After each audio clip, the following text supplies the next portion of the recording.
Welcome to The Explainer. Ever feel like your reactions are just on autopilot? Let's talk about finding some inner harmony. You know that feeling, right?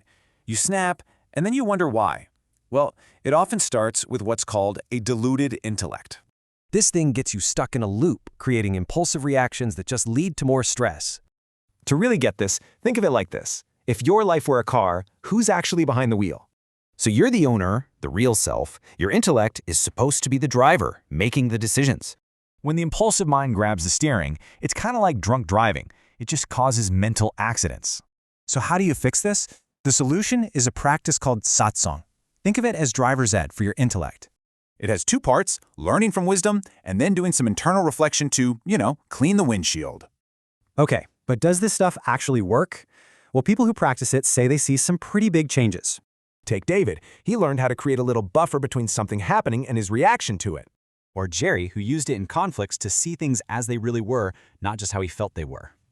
And listen to this from Kavita. Her impulsive reactions were just replaced by an automatic sense of calm. This all sounds great, right? So how do you actually do it? A key tool is a simple 5-stage meditation. These steps guide you from just being aware of your body all the way to a state of deep, peaceful absorption.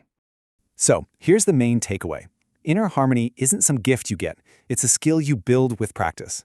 You're the owner of the car, so are you going to let a deluded driver keep crashing it? The choice is yours.